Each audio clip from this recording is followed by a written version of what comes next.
Hey guys, and welcome back to my channel. Glad to have you here.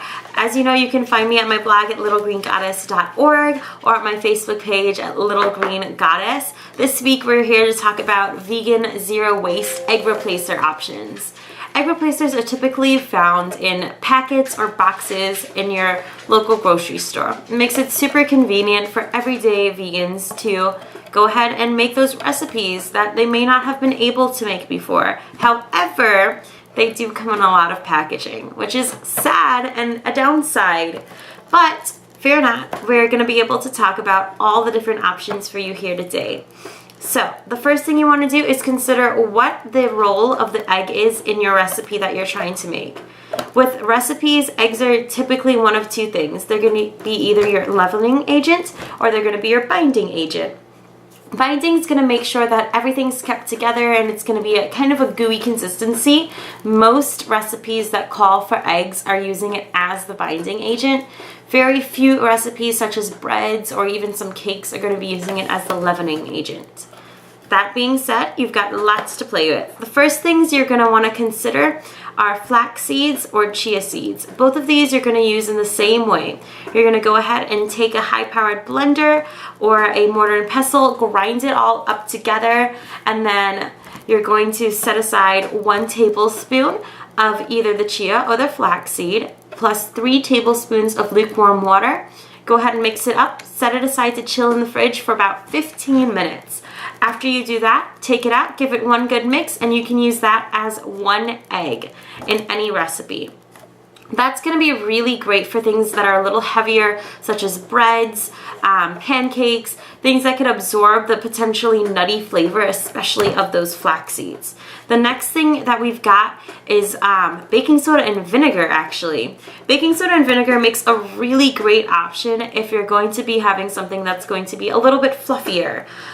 This is really great for those bakery items that you may not want to be as dense as some of those other egg replacing options will be. This is also a great option if you don't necessarily have access to something that's going to be bulk, like flax or chia seeds.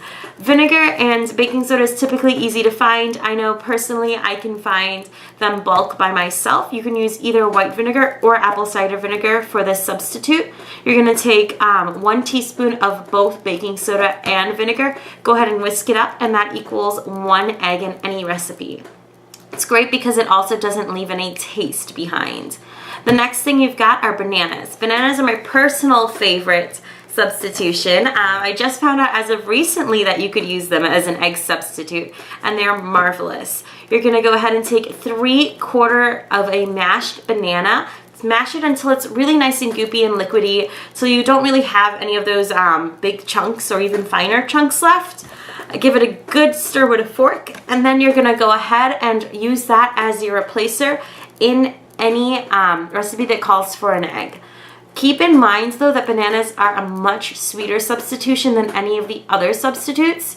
That being said, if your recipe is calling for any form of a sweetener such as sugars, agave, or anything else, go ahead and take out a teaspoon of however much it calls for. That way the banana doesn't make it overpoweringly sweet. Speaking of sweet stuff, you can also use purees such as applesauce or sweet potato or pumpkin purees as a substitute as well. These do have a little bit of a downside in that they're going to create a more dense texture for you to munch on. That'll be great for things like chocolate chip cookies, but maybe not so great if you're making a pancake.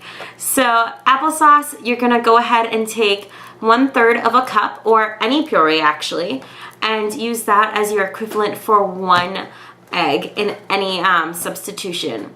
Last but not least, we have got 3 to 4 different options. Now these are going to be a little bit harder to find, which is why I saved them for last.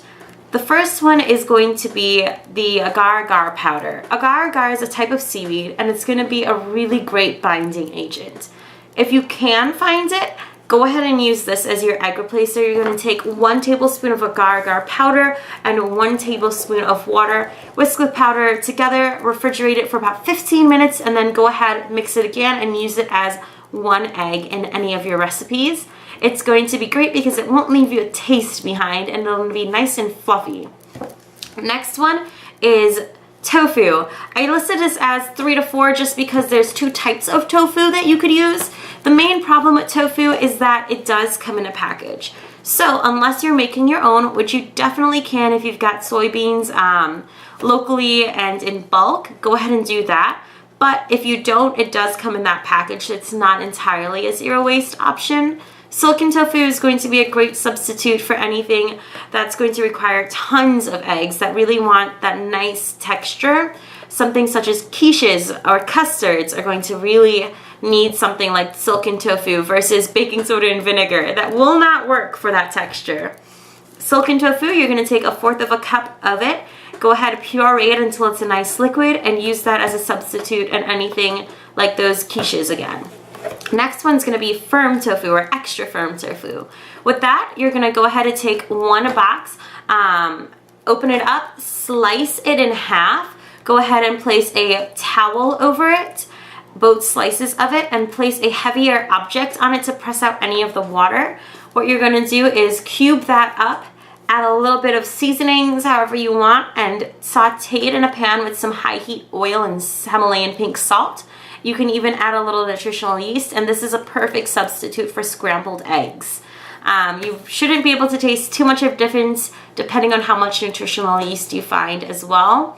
That one's going to be great. You can even add it into stir fries if you're used to having scrambled egg stir fries.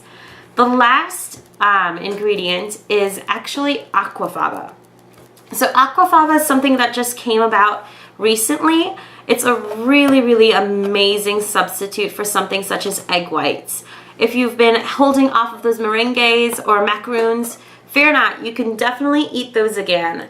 Aquafaba is going to be bean liquid. So something that's going to represent this is if you're used to getting those cans of chickpeas or garbanzo beans and pouring out the liquid and then devouring those beans, go ahead and instead of pouring out the liquid, reserve it. For us zero wasters, you're going to want to take the beans, soak them, and then cook them in the liquid. Go ahead, rinse out your beans, but save the original liquid. The original liquid is aquafaba. It's really, really high in carbs, and that's going to be able to make sure that you're getting all of that fluffiness that you would used to from egg whites. That being said, you're really going to want to beat this one really, really nice until it's thick and foamy. It's going to create a really white, fluffy texture. Once you've got that, you're going to fold it into your recipes with a metal spoon, making sure to be aware that you're not poking out any of those air bubbles. That's going to be your perfect substitute for anything creamy and fluffy that would usually be made with egg whites. Alright guys, hopefully that was some help. I hope to see you guys here next week. Go ahead and, as usual, leave me comments. Let me know what you think. Hopefully you can make some recipes out of this, and let me know if there's anything else you specifically want me to touch on. I'm currently looking for ideas for next Tuesday. Let me know. Alright guys, bye, enjoy!